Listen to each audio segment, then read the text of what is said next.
Yan mga sir, ito Toyota Crown na 97 model ba sir? 99. 97 model yan. Ang issue nito mga sir yung RPM. Yan. Kahit galitin mga sir, naka-zero lang sa pag naka-idle pero naangat naman siya ng konti pag ginalit mo yung makina. Tapos yung speedometer sir hindi rin gumana, no? Speedometer hindi rin gumana. Bali kakabili lang daw nila ni sir dito. Yan. Yung RPM wala. Ganyan lang yung palo ng RPM niya. Gawin natin to mga sir. Taga saan kayo sir? 13. Taga 13 lang pala.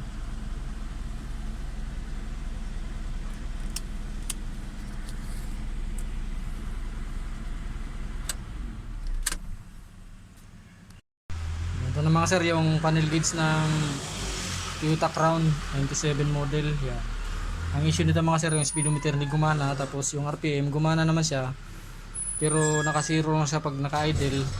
Pag ginalit mo yung sasakyan, yung makina, angat na siya ng mga 500 RPM. Hindi na siya halos makabot ng 1,000. Yan. Gawin na din ito mga sir. Taga 3C lang din sila.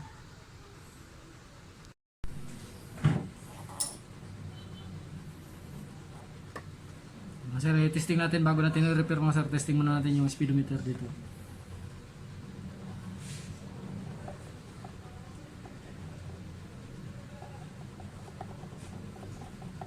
Ayan, wala talaga sir.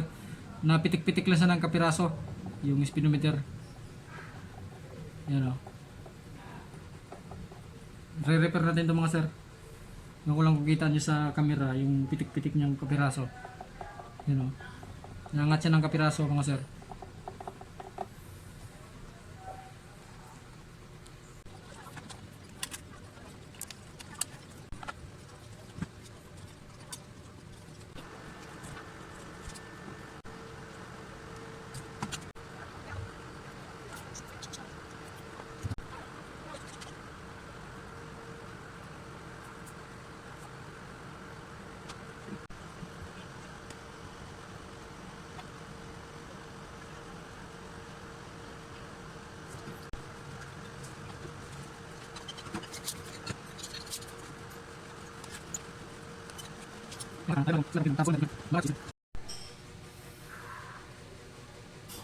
Yan, bago natin ikabit mga sir tong panelgid sa unit, i-testing muna natin mga sir yung speedometer. Testing natin ulit kung gagana na sa kanina mga sir, pitik-pitik lang ng konti mga sir eh. Yung kung nakita nyo sa camera kanina yung yung pitik-pitik nya. Testing natin to mga sir ngayon bago natin ikabit sa sasakyan. Yun, okay na mga sir oh. Nakita niyo mga sir. Yan. Pumalo na mga sir yung speedometer. Yan. Nakita niyo mga sir oh. Yun oh. Yun. Okay na mga sir, ikabit na natin to sa unit para matesting naman actual yung RPM.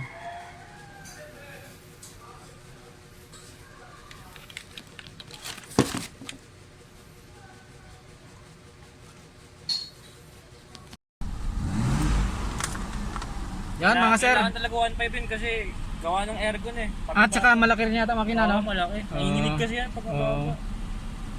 Sabagay, malamig na, nakalamig na rin ulit eh. Yan, okay na mga sir, yung RPM gauge ng ng Toyota Crown. Yan. Kanina mga sir, pag naka-idle, nasa zero lang siya, tapos napalo lang ng konti kapag ginalit mo yung makina. Ngayon, naka-idle na siya. Okay na mga sir, tapos yung speedometer sir, goods